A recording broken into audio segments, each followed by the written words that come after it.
आते हैं उनको सामने कह देता हूँ।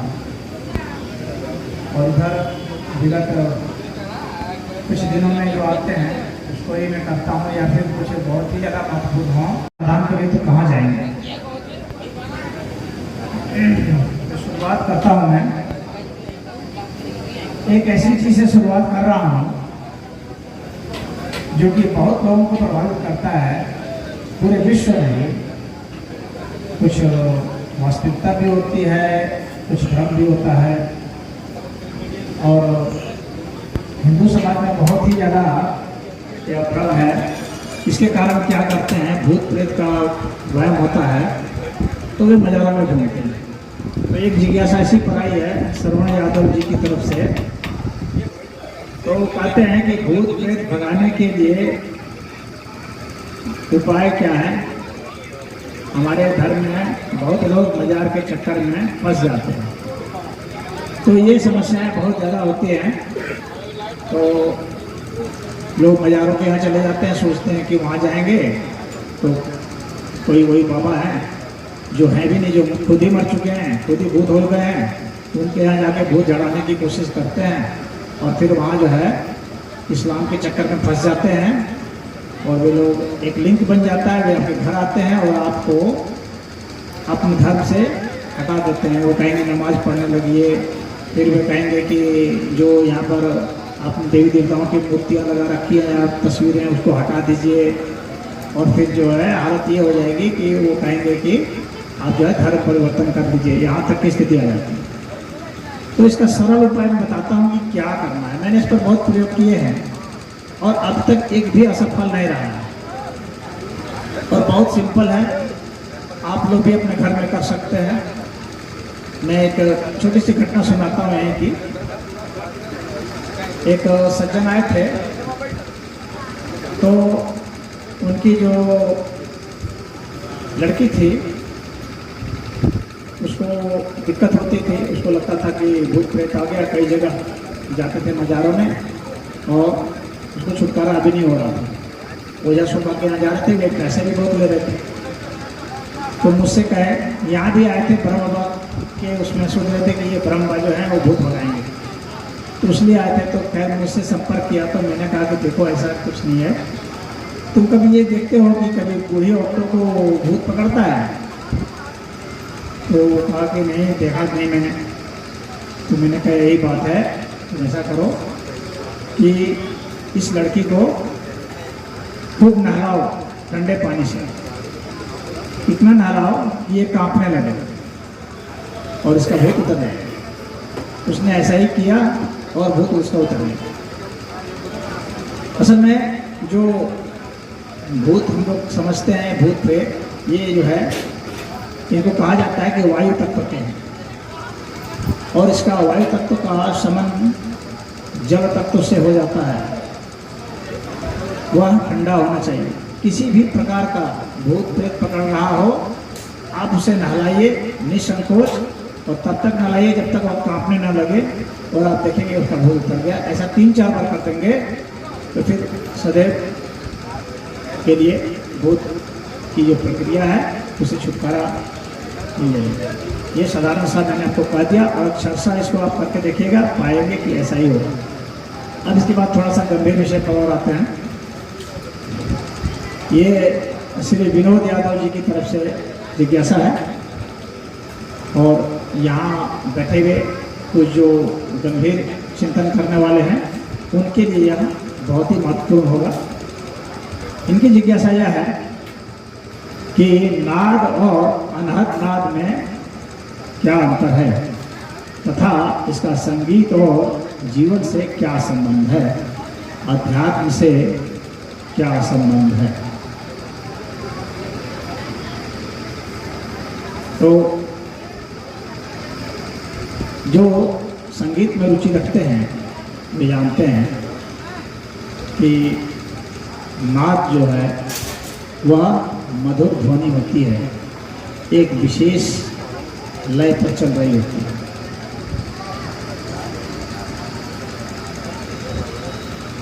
हम जितनी भी ध्वनियाँ सुनते हैं उन सभी ध्वनियों की एक आवृत्ति होती है, और वह आवृत्ति अगर हमारे इस रेंज में है कि हमसे सुन सकें और फिर सुन करके उसके अंतर को भी समझ सकें, और वह अंतर जो है वह निरंतर हो, तो वह बीट पैदा करता है, लय पैदा करता है, उससे ताल की उत्पत्ति होती है और उससे फिर हम भिन्न भिन्न राग रागिनियों का प्रयोग करके संगीत में हम लोग मनोरंजन भी करते हैं और अध्यात्म की गहराई में भी उतरते हैं। देखिए, हम लोग जितनी भी ध्वनियों को सुनते हैं उसका एक रेंज है जो कहा जाता है कि 20 हर्ट्ज से लेकर के 20,000 हर्ट्ज तक ये जो फ्रिक्वेंसी है, इस फ्रिक्वेंसी के साथ ही हम लोग सुनते हैं। जो बहुत अच्छा साधक है, बहुत अभ्यास कर सकता है, वो बहुत मधुर और बहुत धीमी ध्वनि भी सुन सकता है 10 हर्ट्ज तक।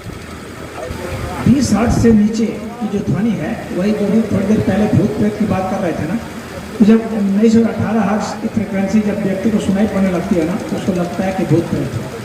वो आवाज़ें भूत प्रेत की आवाज़ें होती हैं। तो जो ध्वनि बहुत ही गंभीर भारी होती है, वो आवाज़ जो है जिनको भूत प्रेत की लगती है, वैसे वो ध्वनि बहुत भारी होती है। हम लोग जो उच्चारण करते हैं संगीत में, जो 7 स्वर बताए जाते हैं जो कि साधारणतः रियाज करते हैं, वैसे स्वर तो और भी होते हैं, लेकिन शुद्ध स्वर जो है वे 7 होते हैं। 7 शुद्ध स्वर है जिसको कि हम उच्चारण कर पाते हैं, क्योंकि इसका टाइम में बंधा हुआ है। टाइम जितना कम होता जाएगा, उच्चारण हम लोग उतना ही कम कर पाएंगे। तो एक समय बांधा जाता है, इसीलिए अलग अलग ताल बने हुए हैं। जैसे कि दादरा ताल है, जो संगीत को जानते हैं वे जानते हैं कि दादरा ताल है, वो काफ़ी छोटी मात्रा में 6 मात्रा में भी हम लोग उसको सुन लेते हैं। फिर कारवा ताल है, झप ताल है, तो 8 मात्रा जाएंगे, झप ताल जाएंगे 10 मात्रा जाएंगे। 10 मात्रा क्या है? एक तरह से सेकंड आप मान लीजिए, यानी कितने सेकंड में हम ध्वनि को समझ लेते हैं, उसमें मधुरता ले आते हैं, इसीलिए वे ताल बनते हैं। लेकिन यही अगर हम और छोटा कर दें, दादरा से भी छोटा ताल कर दें, तो हम समझ नहीं पाएंगे। समझने में बहुत दिक्कत होने लगी। बड़े बड़े संगीतकार जो हैं वो भी नहीं समझ पाते। अगर और छोटा करते चले जाएंगे, यानी अगर आपको कह दिया जाए कि आप जो है 1 सेकंड के अंदर में आप एक जो लंबा वाक्य है उसको आपको गाना है, तो आप नहीं गा सकते, क्योंकि उसके लिए आपको समय चाहिए होता है। अर्थात जैसे जैसे समय कम होता जाएगा, आपकी बोलने की शक्ति घटती चली जाएगी और आप नहीं बोल पाएंगे और ध्वनि स्पष्ट नहीं होगी। आप क बोल रहे हैं, क बोल रहे हैं, र बोल रहे हैं, नहीं बोल पाएंगे। तो आप क्या करेंगे? जब ध्वनि स्पष्ट नहीं हो पाती है, जब वो भाषा का रूप नहीं ले पाती है, तो वह क्या होता है कि सिर्फ जो है ध्वनि हो जाती है और उसी को आलाप कह देते हैं। तो खाली निकलेगा, क निकलेगा। तो अब जब कम समय हो तो हम नहीं बोल सकते। उसी तरह से अगर हमको बहुत ज़्यादा लंबा समय दे दिया गया तो भी हम नहीं बोल सकते। बोलेंगे तो वो सिर्फ और सिर्फ जो है वो आलाप बन करके रह जाएगा। और ध्वनि जब बहुत ही सूक्ष्म होती जाएगी, समय बहुत ही कम होता जाएगा, तो अंततः क्या होगा कि हम मुँह से नहीं बोल सकते, मन में लेकर कुछ कर सकते हैं, मन में समझ सकते हैं। और ध्वनि सूक्ष्म हो जाएगी तो मन में भी नहीं समझ सकते। तो जो हम समझ सकते हैं उसी को श्रुति बोला जाता है संगीत की भाषा में। और उन श्रुतियों में से कुछ श्रुतियाँ होती हैं जिसको कि हम समझ सकते हैं, उन्हीं को स्वर बोला जाता है, शुद्ध स्वर। उसमें विकृत हो जाते हैं कुछ स्वर, तो कोमल स्वर कहलाते हैं, और कुछ स्वर जो हैं तीव्र हो जाते हैं। तो एक मध्यम होता है तो वो तीव्र स्वर में आ जाएगा, यानी ऊंचा जिसमें आप बोलते हैं। अब इस तरह से हम ऊंचा और नीचा बोल लेंगे, लेकिन उसी रेंज में बोलेंगे। लेकिन जब हमें बहुत ही कम समय में बोलना हो तो नहीं बोल पाएंगे। तो वहाँ से जहाँ से हम नहीं बोल पाते हैं लेकिन समझ पाते हैं उसको और भीतर से महसूस कर पाते हैं, तो वहाँ से जो है अनहत नाद शुरू होता है। जो इन्होंने पूछा है अनहत नाद क्या है, तो वही है कि जहाँ से हम समझ तो जाते हैं परंतु उसको उच्चारण नहीं कर सकते। उसको अनुभूत तो कर लेते हैं लेकिन उसको हम जुबान पर नहीं ला सकते, उसको भाषा में नहीं बदल सकते। यानी वह योगियों के लिए होता है, वह ध्वनि योगियों की है, वह भाषा योगियों की है, वह अनहत नाद कहलाता है। यानी ऐसा नाद जिसको महसूस तो किया जा सकता है, लेकिन उसको हम बोला भी जा सकता है, उसको हम देख भी सकते हैं। यानी जो ध्वनि है वह पश्चंती की स्थिति में आ जाती है। तो पश्चंती की स्थिति कहते हैं योग की भाषा में, जब देखा जाता है तो वह अनहत नाद में शामिल हो जाएगा। परा भी अनहत नाद में है, मध्यमा भी अनहत में है। इसकी बहुत ही न्यूनतम फ्रिक्वेंसी होती है।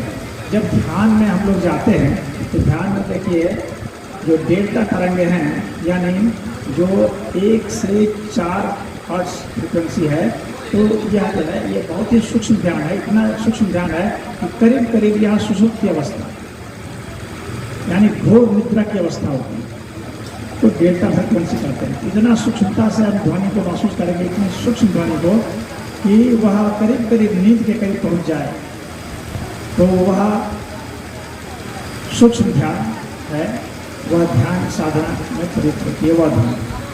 और अगर और थोड़ी सी ऊंची उस पर हो जाए तो वह जिसमें बुद्धि भी प्रखर होती है और वह ध्यान भी होता है, जिसमें कि हम जो है 8 हर्ट्ज फ्रिक्वेंसी तक चले जाते हैं।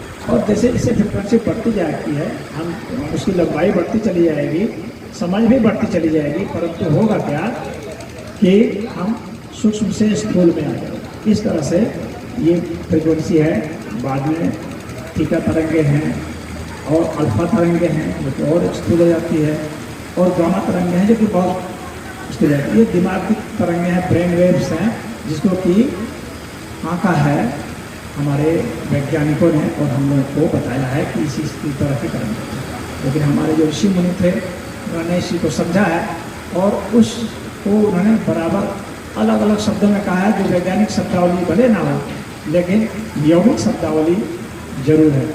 तो अब जो है इन्हीं से जितने राग रागिणियाँ हैं वे सब बन गई है नाद से, और अनहद नाद से जितनी भी यौगिक चीज़ें हैं वे सब बन जाती हैं। मंत्र योग इसी में चला जाता है, नाद से अनहद नाद में चला जाता है। तो वेद में सारे स्वर बताए गए हैं, लेकिन उन स्वरों का जो उच्चारण होगा तो वह जो है संसार में ले आएगा। हाँ, उसके माध्यम से हम ध्यानस्थ भी हो सकते हैं, तब फिर हम उच्चारण जो है मुंह से नहीं करेंगे बल्कि सूक्ष्म मन से करेंगे। तो उस तरह से हम लोग वेद की ऋचाओं को देख सकते हैं, पश्चंती में हो सकते हैं। और जिसको मंत्र दृष्टा कहा जाता है वो पश्चंती की स्थिति, आपने सुना होगा विश्वामित्र मंत्र दृष्टा है, तो उन्होंने उस मंत्र को देखा, यानी उस ध्वनि को देखा। अब तक हम लोग यही जानते थे कि ध्वनि सिर्फ कान से सुनी जाती है, लेकिन ध्वनि देखी भी जाती है, तो उसको मंत्र दृष्टा कहते हैं। और उसके अर्थ के साथ ही हम उसे देख पाते हैं। तो ये काफ़ी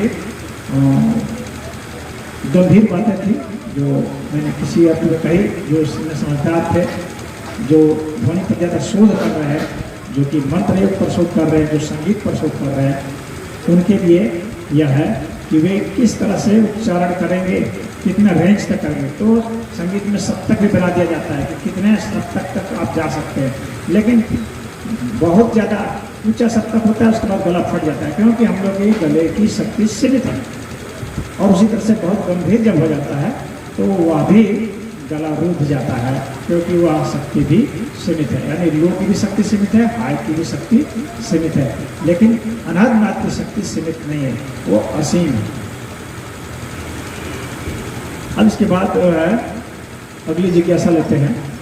हिंदू देवी देवता हथियार रखते हैं, तो क्या वे किसी से डरते हैं? या कुछ लोगों के मन में जिज्ञासा आती है कि हिंदू देवी देवताओं के हाथ में, किसी के हाथ में चक्र है, किसी के हाथ में गदा है, किसी के हाथ में बच्चा है, किसी के हाथ में फरसा है, तो कहते हैं कि हथियार रखते हैं, इसका मतलब किसी से डरते हैं। ऐसी कुछ लोगों की जिज्ञासा होती है। लेकिन हथियार वहाँ क्या है? वह शक्ति का परिचय है, और शक्ति का परिचय जो है वह डर की वजह से ही नहीं होता है। डर उसमें एक कारण हो सकता है, लेकिन एकमात्र कारण नहीं। उस शक्ति से हम किसी को डरा भी तो सकते हैं, उस शक्ति से हम अन्य काम भी कर सकते हैं, कल्याणकारी काम कर सकते हैं, उस शक्ति से हम न्याय भी कर सकते हैं। अगर कोई कुछ रखेगा ही नहीं, हथियार ही नहीं रखेगा, तो वो न्याय कहाँ करेगा? बस वो अपनी जान दे सकता है, लेकिन जान देने से न्याय तो नहीं मिल जाता। तो अगर हमें न्याय संपादित कर रहा है तो यह जरूरी है कि हमारे पास हथियार होने चाहिए, हमारे पास शक्ति होनी चाहिए, चाहे ज्ञान की शक्ति हो, चाहे योग की शक्ति हो, चाहे हमारे पास धन की शक्ति हो, चाहे हमारे पास शारीरिक बल हो।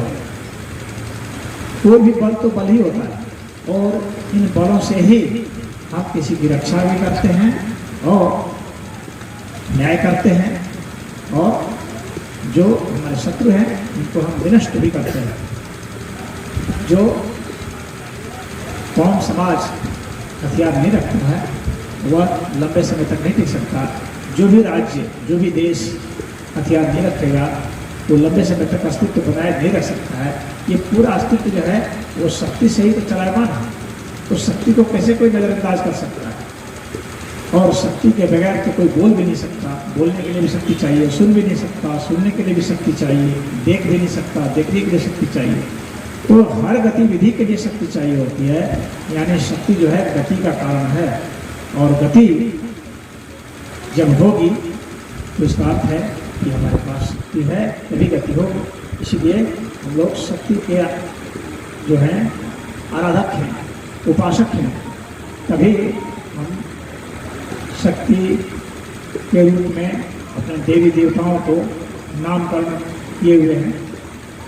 कोई काली देवी के नाम से है, कोई सरस्वती के नाम से है, कोई लक्ष्मी के नाम से है। ये सब शक्तियों के ही भिन्न भिन्न नामकरण हैं। तो ऐसा समझ लेना चाहिए कि जितने भी देवी हैं चाहे देवता हैं वो सब शक्तियों के ही भिन्न भिन्न नामकरण हैं। अब इसके बाद अगली जिज्ञासा है, क्या देवी देवताओं की संख्या निर्धारित है या यह घट बढ़ सकती है? क्या नए देवी देवता बनाए जा सकते हैं? यह भी काफी विचित्र प्रश्न है। हम एक तो साधारण सा नाम देते हैं शक्ति का, जिसको आदि शक्ति कहते हैं। उस आदि शक्ति से भिन्न भिन्न स्वरूप प्रकट होते हैं। हम लोगों ने देवी भागवत में पढ़ा है कि आदि शक्ति ने ही भिन्न भिन्न रूप धारण किए, भिन्न भिन्न शक्तियों का रूप धारण हुआ। जैसे कि हम एक भोजन लेते हैं, उसी भोजन से हमारे में बोलने की शक्ति, देखने की शक्ति, सुनने की शक्ति, चलने की शक्ति, उठने बैठने की शक्ति, तमाम तरह की शक्तियाँ आती हैं। यानी एक ही आदि शक्ति जो है भिन्न भिन्न शक्तियों के रूप में प्रकट है। अगर हम भिन्न शक्तियों का शोध कर लें, अगर हम भिन्न शक्तियों की खोज कर लें कि और भी कोई भिन्न शक्ति है, जैसे गुरुत्वाकर्षण शक्ति भी हमने खोज लिया, हमने उष्मा शक्ति भी खोज ली, हमने क्षितिज शक्ति भी खोज ली, हमने विद्युतीय शक्ति भी खोज ली, चुंबकीय शक्ति खोज ली।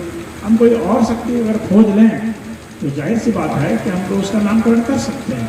यानी नए देवी देवता की उत्पत्ति हो सकती है। एक तरह से उत्पत्ति नहीं हुई है, लेकिन हमारे लिए उत्पत्ति हुई है, यानी हमने खोज लिया है। वो तो है ही, जब गुरुत्वाकर्षण शक्ति नहीं थी तो भी लोग जानते थे कि गुरुत्वाकर्षण शक्ति का प्रभाव है। गुरुत्वाकर्षण शक्ति थी, भले हमने उसको खोजा नहीं, भले हमने उसका फार्मूला नहीं बनाया, लेकिन लोग तो यह देख रहे थे ना कि पत्थर फेंकते हैं तो पत्थर नीचे आ जाता है, ये लोग देख रहे हैं। उसी तरह से एक किसी को अगर धक्का दे दिया जाए तो कोई गिर जाता है, तो इसका अर्थ हो जाता है कि थ्रस्ट फोर्स लग रहा है। तो यह शक्ति, इसका नाम भले कुछ न दिया हो, लेकिन इसका तो एहसास तो हो रहा था। कहने का तात्पर्य है कि अगर किसी नई शक्ति की खोज हो जाती है किसी भी व्यक्ति के द्वारा, तो उसका नया नाम दिया जा सकता है, देवताओं के अर्थ में या देवी के अर्थ में। या अगर हम किसी शक्ति का एक अलग उपयोग भी ढूंढ लें कि ऐसा उपयोग है, तो भी हम इसका नया नाम दे सकते हैं। तो नए देवी देवताओं की उत्पत्ति हो सकती है, खोज हो सकती है, उसका नामकरण किया जा सकता है। अब इसके बाद एक जिज्ञासा है, सूक्ष्म शरीर क्या है और इसे कैसे अनुभूत करें? प्रश्न का तो भाव है। सूक्ष्म शरीर का, सूक्ष्म का मतलब होता है छोटा से छोटा। और शरीर का मतलब है जिसका आकार प्रकार, यानी छोटे से छोटे आकार को सूक्ष्म शरीर कहेंगे। अगर आकार खत्म हो जाए, यानी लंबाई चौड़ाई ऊंचाई नहीं रहे, तो फिर वह शरीर नहीं रहता, फिर उसको शरीर नहीं कह सकते। शरीर की भाषा में उसको हम नहीं बदल सकते। हालांकि हम लोग उसका एक दूसरा नाम भी देते हैं, अशरीरी शरीर कह देते हैं। अर्थात जिसकी लंबाई चौड़ाई ऊंचाई नहीं हो, जिसका आकार प्रकार नहीं हो, वह शरीर शुद्ध अर्थ में नहीं कहलाता। अब सूक्ष्म शरीर क्या है? वह शरीर जो कि काफी छोटा हो, इतना छोटा हो कि उसे हम नाप नहीं सकते, उसको वजन में हम नहीं ला सकते, उसको हम देख भी नहीं सकते क्योंकि हमारी देखने की दृष्टि भी सीमित है, और उसको हम सुन भी नहीं सकते हैं, और उसके प्रभाव को भी हम समानता नहीं देख पाते हैं, तो उसको सूक्ष्म शरीर कहा जाता है। वह हमारा शरीर होता है, वह हर एक का शरीर होता है, यानी जितनी भी स्थूल चीजें दिखती हैं आपको, वे सूक्ष्म शरीर से बनी होती हैं।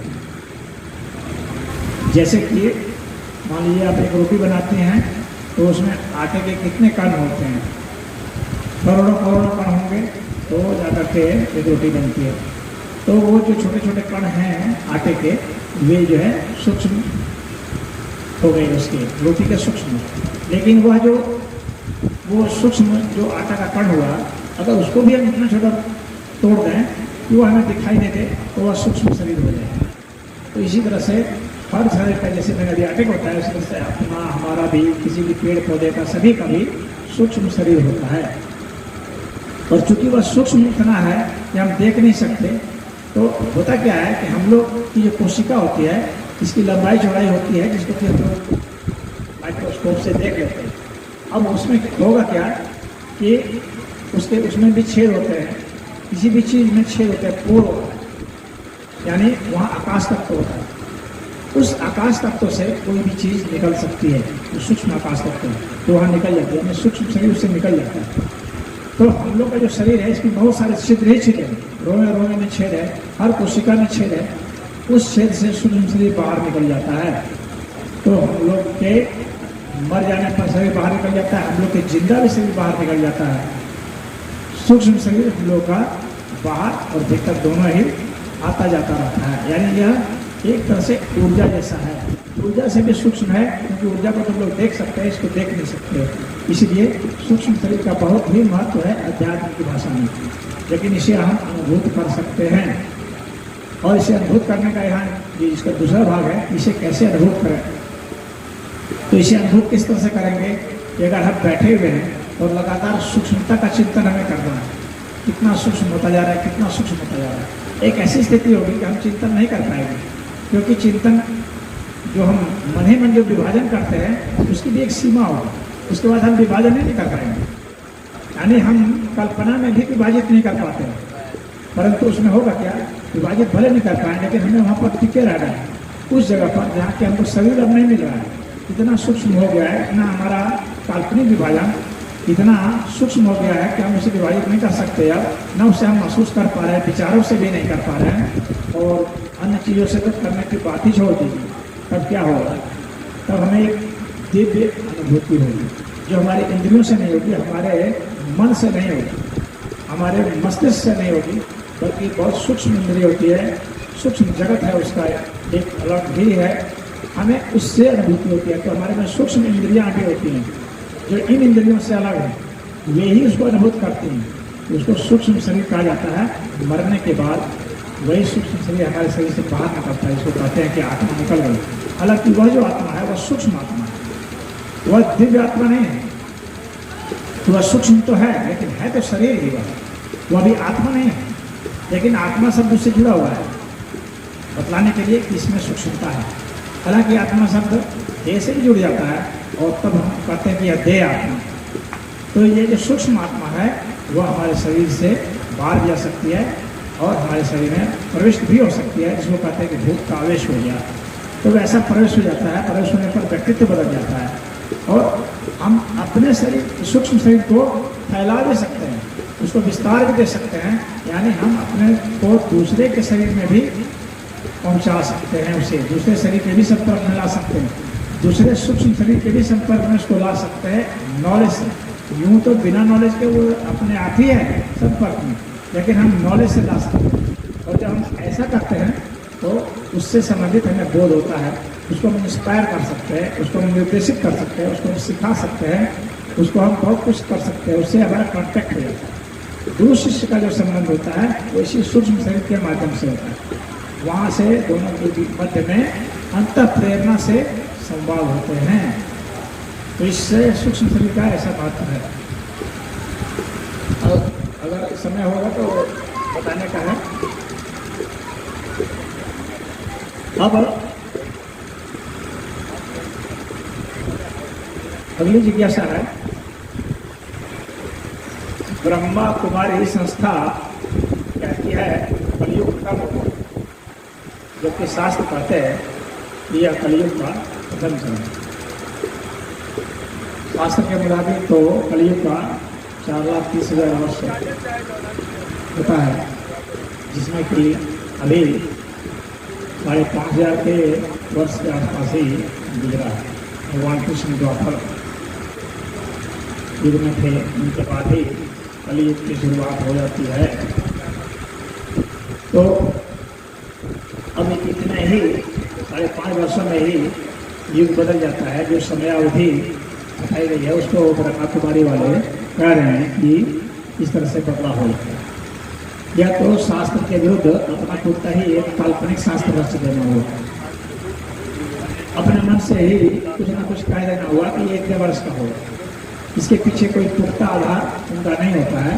वे समय को संकुचित कर देते हैं। वे कहते हैं इतने वर्षों का जो है इतने में कर देंगे। जैसे कि थोड़ा हल्का उदाहरण दे रहा हूँ आपको समझने के लिए कि आप लोग कथा सुनाते हैं, पंडित जी कहते हैं कि 3 घंटा लगेगा, आप कहते हैं नहीं हमको जो है 15 मिनट में कथा करें। तो वो समय को संकुचित कर देते हैं, मुख्य मंत्र को पढ़ दिए हो गया, पूरा हो गया। उसी तरह से ये सोचते हैं कि समय को संकुचित कर दिए और उसको छोटे समय कर दिए, 5,500 वर्ष में ही पूरा समय कर दिए। लेकिन यह मन माना है, इसके पीछे खगोली कोई कारण नहीं है, इसके पीछे ज्योतिषी कोई कारण नहीं है, इसलिए यह मान्य नहीं है। इसके पीछे ज्योतिषी कारण है। वह जो काल गणना है, ब्रह्मा का जो वर्ष बताया जाता है उसके हिसाब से वह काल गणना है, मनवंतर के हिसाब से काल गणना है, वह मनमाना नहीं है, वो ज्योतिषी आकलन के हिसाब से है। इसलिए हम अपने मनमाने आकलन नहीं कर सकते। हाँ, यौगिक अर्थ में जो समय को संकुचित करने की बात होती है वह योग काल होता है। योग काल एक अलग चीज हो गया और इस पूरे ब्रह्मांड को जब हम समय में ढालते हैं तो वह एक अलग हो गया। वह समय हमारे नियंत्रण में नहीं होता है कि हम उसको बढ़ा दें, घटा दें, छोटा कर दें। काल के नियंत्रण में हम नहीं होते हैं इस तरह से कि हम उसको जैसे बनते हैं चाहे उसको मैनिपुलेट करते रहें। इस तरह से हम काल को छेड़छाड़ नहीं कर सकते। समय के कारण ही सारी गतिविधियां हो रही हैं, सारी प्रेरणाएं हो रही हैं। तो मनमाने तरीके से हम समय को नहीं बना सकते। समय सदैव जो है किसी न किसी की तुलना में बनेगा और उसका सूक्ष्म से लेकर के विराट तक उसका आधार होना चाहिए। यानी कितने सेकंड से मिनट बनेगा, कितने मिनट से घंटा बनेगा, कितने घंटे से जो है दिन बनेंगे, कितने दिन से जो है सप्ताह बनेंगे, कितने सप्ताह से जो है वो महीना बनेगा, कितने महीने से वर्ष बनेगा, कितने वर्ष से जो है शताब्दी बनेगी। इन सब का एक बना हुआ है ज्योतिषी आकलन के हिसाब से। ये मनमाना नहीं है कि हमने कभी जो है 100 दिन में ही वर्ष बना दिया। 100 दिन में वर्ष नहीं बनेगा, क्योंकि वर्ष की जो गणना होगी वो सूरज, पृथ्वी और चांद जो है इन्हीं के सापेक्ष जो होती है। तो पृथ्वी कितना चक्कर लगाती है सूर्य के समय में, उसके हिसाब से होगा ना। अब मनमाना नहीं कहेंगे कि हम जो है 100 दिन में अब हम 1 साल मान लेंगे। इस तरह से मनमाना नहीं होता है गणना। तो ये मनमाना गणना करना चाह रहे हैं ब्रह्मा कुमारी वाले, तो ऐसे मन से ही कोई वर्ष इस तरह से नहीं बनाया जा सकता। हाँ, योग की भाषा में आप कह सकते हैं कि योग में जो है समय से परे चले जाते हैं, तो वहाँ पर जो है जैसे ही आप समय से परे चले जाते हैं तो फिर उसको एक अर्थ कहा जाता है कि हम जो है ब्रह्म युग में प्रवेश कर रहे हैं। वह एक अलग ही बात हो जाती है, परंतु उसका इस काल गणना से कोई लेना देना नहीं। अब इसके बाद जो है हमें संकेत कृपया देंगे जब समय हमारा होगा तो।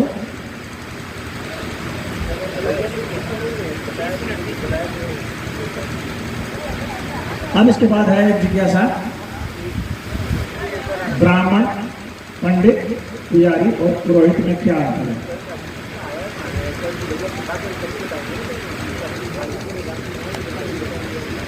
अमूमन ये जो शब्दावलियां हैं इनका प्रयोग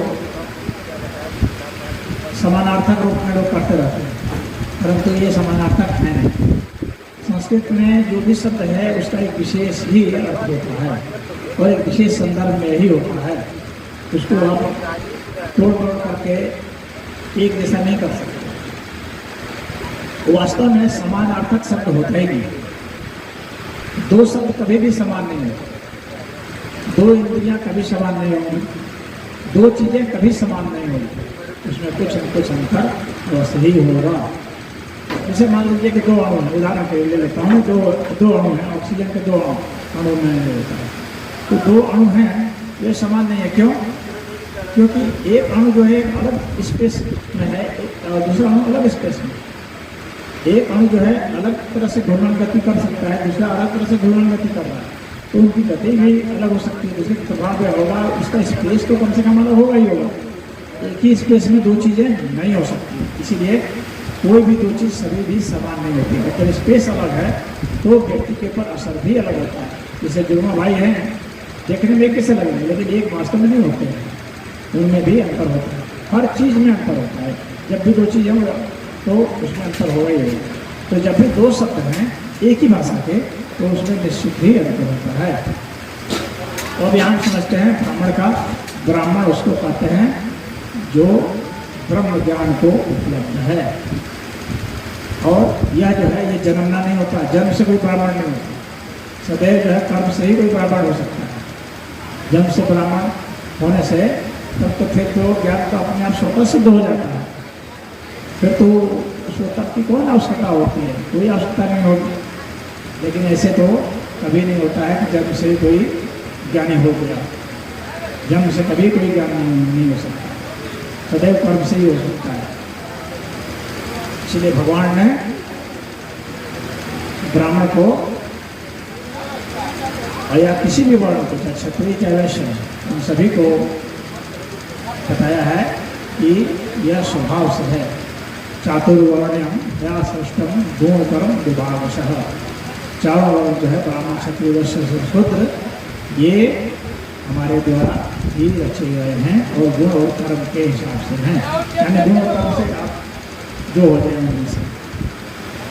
तो ब्राह्मण वो हैं जो ब्रह्म ज्ञान को उपलब्ध हो जाते हैं अपनी तपस्या योग्यता के आधार पर। अब इसके बाद है पंडित कौन है? तो जिसमें समदर्शिता होती है, सुनी चाहे वह स्वपाक।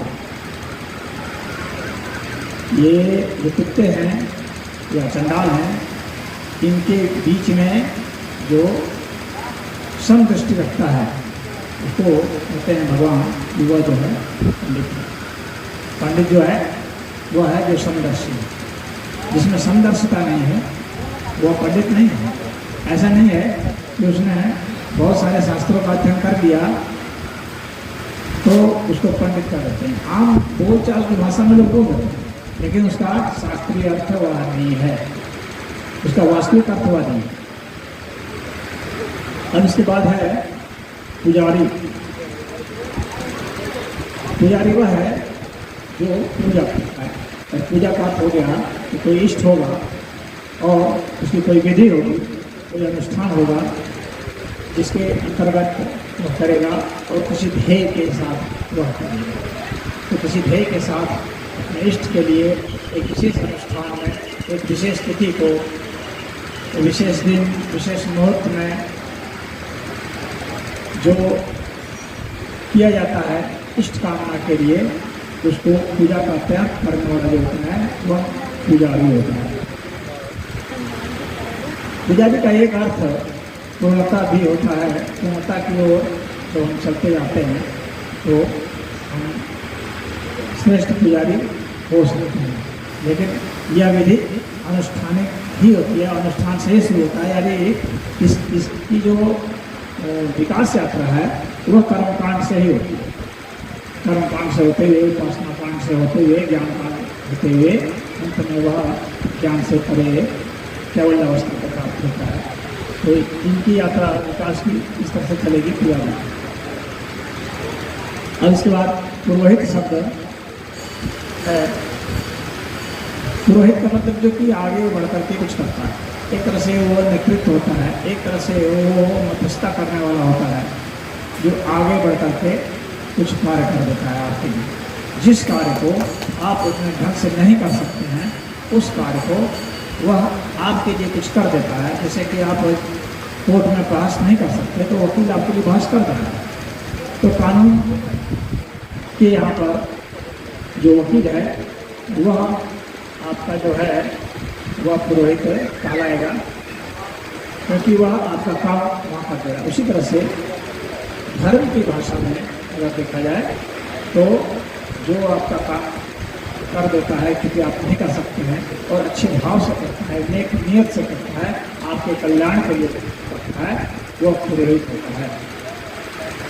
और पुरोहित का अर्थ अगर मनुष्य की तरफ से देखते कैसे है, लेकिन अगर ईश्वर की तरफ से देखते हैं तो जो रिसीव करने वाला है, क्योंकि हम तो इधर से कुछ करने वाले हैं, मान लीजिए हम कुछ अर्पित कर रहे हैं, कोई लेने वाला भी तो चाहिए। तो जो लेने वाला होता है उसको भी पुरोहित कहा जाता है, वो उनकी तरफ से पुरोहित होता है। हमारी तरफ से तो हमारा पुरोहित है जो उसको देगा, उनकी तरफ से भी पुरोहित होगा, ईश्वर की तरफ से भी पुरोहित होता है। इसीलिए अग्नि को पुरोहित कहा जाता है। देवताओं का पुरोहित अग्नि है। वह क्या करता है, वही आगे बढ़ता है और वह उनका नेतृत्व करते हुए हमारे पास तक पहुँचता है और फिर हम जो भी अर्पित करते हैं उसको वह ग्रहण करता है। तो इस तरह से एक होता है और एक पुरोहित जो एक रिसीव करने वाला है, देने वाला है। इस तरह से जो है लेन देन की प्रक्रिया आध्यात्मिक जगत में भी चलता है। जहाँ तक लेने और देने का उपक्रम चलता है, अर्थात जहाँ तक गतियाँ हैं, अर्थात जहाँ तक ऊर्जा की भावना है, ऊर्जा के कर्म है, वहाँ तक ये बातें होती हैं। इसके बाद फिर जब एकत्र हो जाता है, यानी वेदांत जो कहता है अद्वैत अवस्था, वहाँ पर अपना लेन देन सब समाप्त हो जाता है, लेन देन से ऊपर हो जाता है, वहाँ पर पुरोहित भी नहीं रह जाता, पुरोहित समाप्त हो जाएगा। तो ये इसका अंतर था। अब एक और जिज्ञासा आई है, यह है कि पूजा, प्रार्थना, साधना, आराधना और उपासना में क्या अंतर है। ये शब्द सामान्यतः प्रयोग किए जाते हैं, समानार्थक अर्थ में किए जाते हैं। जैसे कि मैंने पहले भी बताया, इस समानार्थक नहीं होते हैं। पूजा का मैंने आपको बता दिया था, जब पुजारी की बात कर रहा था, तो मैं इसको दोहराना नहीं चाहता। अब प्रार्थना है, प्रार्थना के लिए कोई विशेष योग्यता नहीं होती है। पुजारी होने के लिए एक विशेष योग्यता होती है कि आपको कुछ मंत्रों का भी पता होना चाहिए, तो ही आप पुजारी हो सकते हैं। विधियों का, समय का बोध होना चाहिए, मुहूर्त का बोध होना चाहिए, तो आप हो सकते हैं। उसमें आपको कुछ सिद्ध किया हुआ होना चाहिए मंत्रों को, तो ही आप हो सकते हैं। यंत्रों को सिद्ध किया हुआ हो तो ही आप पुजारी हो सकते हैं। लेकिन प्रार्थना के लिए ऐसा कुछ नहीं। कोई भी व्यक्ति प्रार्थना कर सकता है। इसमें मुख्य उद्देश्य जो है वह भावना की होती है और यह अनुग्रह प्राप्त करने के लिए की जाती है। तो व्यक्ति जब भाव से ईश्वर को याद करता है, पुकारता है अपने कल्याण के लिए, वो प्रार्थना होती है। अपने लिए या किसी अन्य के कल्याण के लिए भी वह पुकार सकता है। और इसमें भाषा की कोई बहुत मर्यादा नहीं होती है, यानी आप किसी भी प्रकार की भाषा का प्रयोग करते हैं जो आपके समझ में श्रेष्ठतम भाषा है, जो भाषा आपको आती है, या जो बोलने नहीं जाता है या गूंगा है, वह मन ही मन भी सोच सकता है। उसकी भावनाएं ही काफ़ी हैं अपनी बात को, अपनी ज़रूरत को प्रेषित करने के लिए।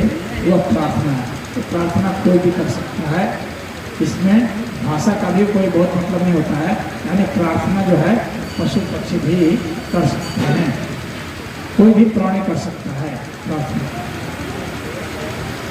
और इसके लिए कोई विशेष विधि नहीं होती है।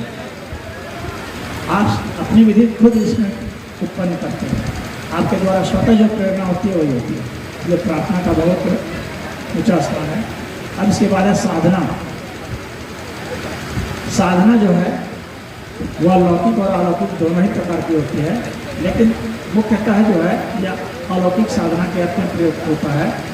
और व्यक्ति साधना के लिए किसी के निर्देश में, गुरु के निर्देश में कुछ सिद्ध करना चाहता है, कुछ उसके लक्ष्य होते हैं, उसको पाना चाहता है, उसकी विशेष विधि होती है, चाहे मंत्र की हो, योग की हो, ध्यान की हो, चाहे कर्म की हो, चाहे ज्ञान की हो, कोई भी विधि हो, उस विधि को वह साधता है, एक निश्चित तौर तरीके से साधता है, और जब वह सिद्ध हो जाता है उसको वह इच्छित वस्तु या अवस्था प्राप्त हो जाती है, तो वह सिद्धि अवस्था कहलाती है, साधना की सिद्धि अवस्था।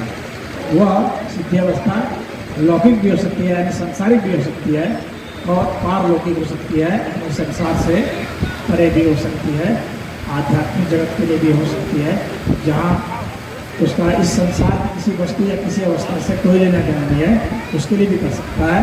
तो साधना दोनों ही अर्थों में प्रयुक्त होता है। इसके बाद है आराधना। आराधना और प्रार्थना दोनों एक जैसा ही है करीब करीब, लेकिन फिर भी आराधना में कुछ विशेष जो है अनुशासन है। प्रार्थना की अपेक्षा आराधना में विशेष अनुशासन है। इसमें अनुस्मार की विधि शामिल होगी, इसमें भाव भी शामिल होगा, इसमें आपके इष्ट भी शामिल होंगे, इसको आराध्य देव कहते हैं। परंतु इसके लिए उस तरह से जिस तरह से पुजारी जो करते हैं, जो पूजा के लिए चाहिए होता है, उस तरह से इसमें जरूरत नहीं पड़ती है, उतना भी इसमें डिसिप्लिन नहीं बनता है, यानी एक मध्य अवस्था है आराधना की। और यह आराधना भी किसी भी समय विशेष में किया जा सकता है, इसके लिए समय भी कोई निर्धारित नहीं है। आपकी भावना वह प्रबल होनी चाहिए और आपकी इच्छा शक्ति प्रबल होनी चाहिए, इसको आप कर सकते हैं। अब इसके बाद है उपासना। उपासना का अर्थ होता है कि आपको अपने इष्ट के पास पहुंचना है। उप जो है यहाँ पास के लिए होता है, यानी आपको अधिक से अधिक करीब जाना है, ईश्वर के अधिक से अधिक करीब जाना है। अधिक से अधिक करीब जाने का जो प्रयास होता है वो उपासना है। किसी के भी आप अधिक से अधिक करीब पहुंचते हैं ताकि उसका वाइब आपको मिलता रहे, उसकी तरंगें आपको मिलती रहे, तो वह उपासना के तहत अंतर्गत है। और करीब पहुंचने के लिए जो भी करना पड़ता है, जैसा जैसा भी करना पड़ता है, वैसा वैसा किया जाता है। तो उपासना जो है वेद का उपासना कांड कहा जाता है, जिसमें कि मंत्रोच्चारण करके, यानी मुँह से भी बोल करके या मन ही मन, हर तरीके से हर विधि अपनाई जाती है, कैसे हम करीब से करीब पहुंच सकें ईश्वर के और स्वयं के। तो यह जो है आत्म उपासना भी होती है, यानी स्वयं की भी उपासना होती है। अगर आप स्वयं के करीब पहुंचने के लिए प्रयासरत हैं तो वह भी उपासना के ही कारण है। यदि ईश्वर के करीब पहुंचने के लिए हैं तो वह भी उपासना के ही कारण है। तो ये दोनों ही विधियाँ, चाहे स्वयं के करीब पहुंचनी हो, चाहे ईश्वर के करीब पहुंचनी हो, करीब पहुंचने का जो क्रम है यही उपासना है।